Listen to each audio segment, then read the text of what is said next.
Subhanaka la ilma lana illa ma 'allamtana innaka antal alimul hakim. La haula wala quwwata illa billahil azim. La haula wala quwwata illa billahil azim. La haula wala quwwata illa billahil amma ba'd. Alhamdulillah, syukur kepada Allah Subhanahu wa taala, dengan pada rahmatnya kita dapat berjumpa dalam majlis yang insya-Allah mudah-mudahan dirahmati Allah Subhanahu wa taala. Tuan-tuan dan puan-puan rahmati Allah, secara ringkas insya-Allah saya perkenalkan diri saya seperti yang disebutkan tadi. Dilahirkan di bumi India, dibesarkan di Malaysia, mendapat pendidikan sekolah rendah dan sekolah menengah di Kelang, sekolah Lasal Kelang dulu, guru sekolah seperti yang disebut, dan alhamdulillah telah keluarga, ada tauliah mengajar dan merupakan panel penasihatan akidah. Ni bunyinya sedap lah, tapi sebenarnya dia lebih kepada yang mohon murtad, counselling lah.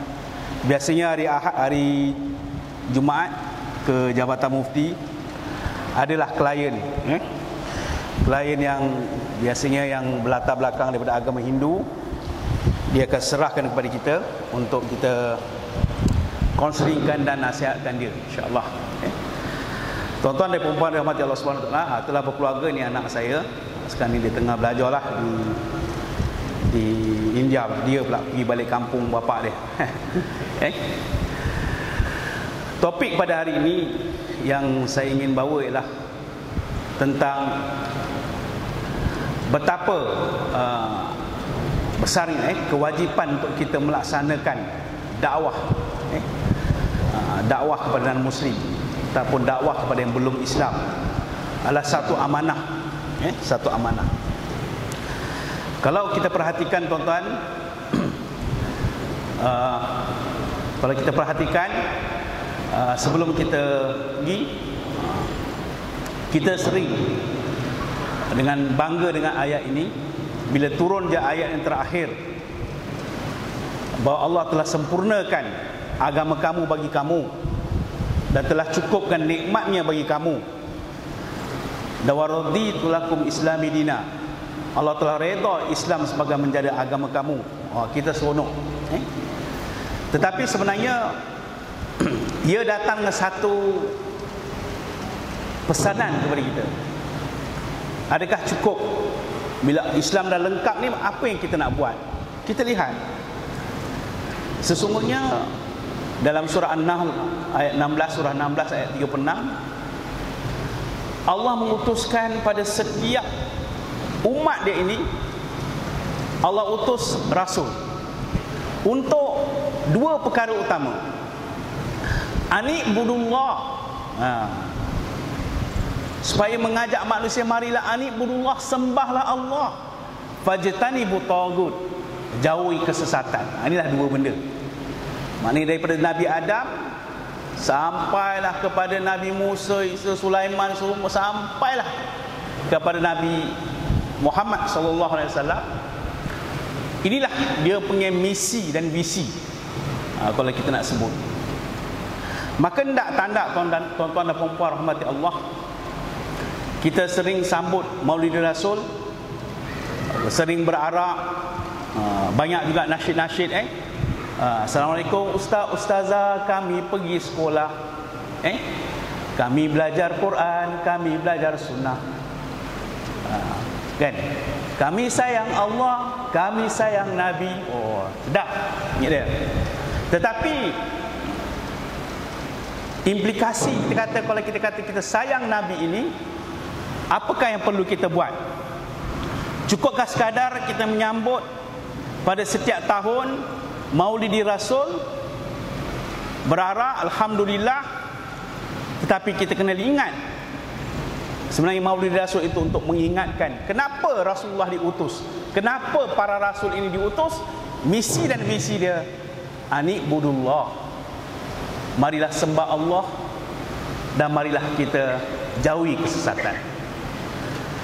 Saya ingin membawa tuan-tuan kita balik kepada sirah apabila Rasulullah SAW telah pun dilantik sebagai Rasul, antara perkara pertama yang dibuat, dia telah pergi kepada halayak ramai, dikumpulkan, semua orang berkumpul. Andai kata aku katakan bahawa di belakang bukit ini ada apa-apalah, percaya tak? Tetap percaya. Percaya. Kenapa? Yang Muslim, yang masa tu belum ada Muslim lah, yang musyrik, tidak boleh. Semua percaya.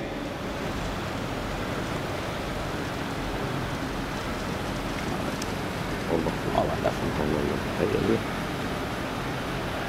tak boleh. Semua percaya.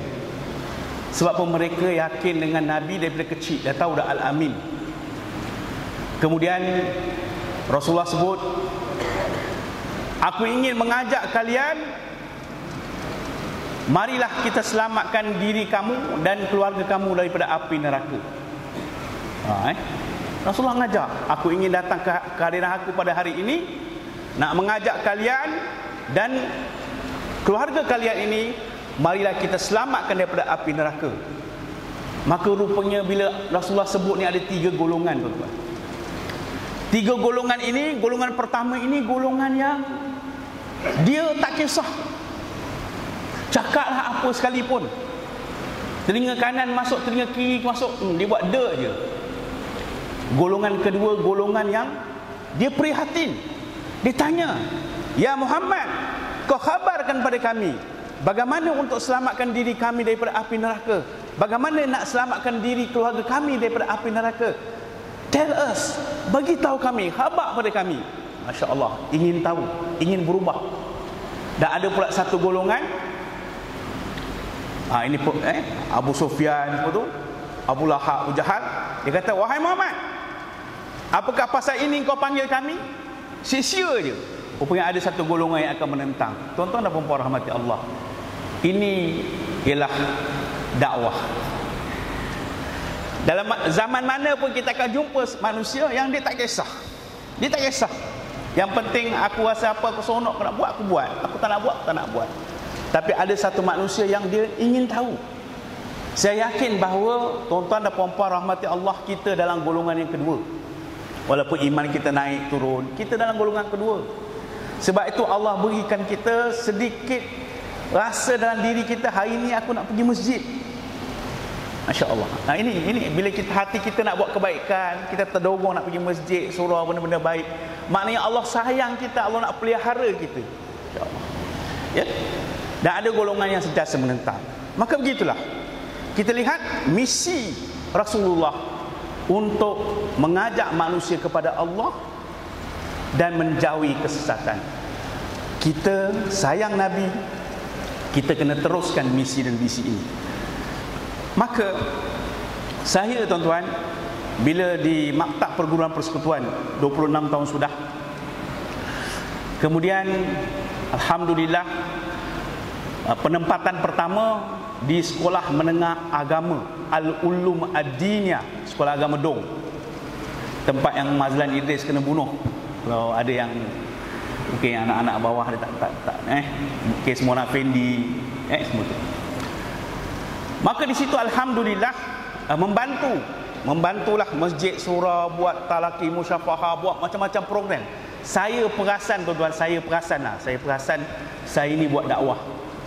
Saya ingat saya perasan saya ini buat dakwah. Rupanya selama ni saya tak buat dakwah, saya buat islah. Islah ni maknanya mengajak manusia yang sudah sedia Muslim supaya memperbaiki diri menjadi Muslim yang baik. Macam ni kita program hari ini, program lebih kepada program pengislahan. Rupanya dakwah ni, tuan-tuan, dakwahlah kita mengajak. Dakwah ni salah satu daripada pengertian dia, menyeru kepada al-haq. Kita suruh orang masuk. Kalau orang nak suruh masuk ni, orang yang dekat luar lah. Kalau orang yang dalam masjid dah kita kata masuklah, dia kata apa kena orang ni? Mestilah orang yang di luar lah. Jadi rupanya, tuan, dakwah ni orang yang berada di luar Islam. rakan-rakan kita non-Muslim yang telah jauh daripada Allah, yang bukan lagi sembah Allah, yang menjadikan berhala sebagai sembahan mereka. Mereka ini yang kita kena seru kepada mereka. Ini dakwah. Tak apalah, kalau kita bincang nanti kan masalah. Katalah kita anggap semua ni dakwah. Maknanya selama ini kita menganggap kita banyak buat dakwah kepada Muslim, kita telah meminggirkan dakwah kepada non-Muslim. Ini yang jadi tujuan pada hari ini, insya-Allah. Hari ini saya nak fokus betapa penting dan pentingnya urusan-urusan dakwah kepada non-Muslim ini. Insya-Allah kalau kesempatan akan kongsikan dari sudut cerita-cerita. Dari segi hukum kita lihat, dari sudut prinsipnya, perintah nas, syaraknya, kaedah usul fiqhnya, apatah lagi kalau kita lihat keadaan umat Islam hari ini mendesak untuk kita buat dakwah. Kita lihat keadaan umat kita, betapa 53,309 orang anak luar nikah dilahirkan. Maknanya umat Islam rosak, ramai di kalangan mereka ni umat Islam. Dan dalam hal ini kemudian budaya hedonisme, budaya hiburan, maknanya ini keadaan umat lah.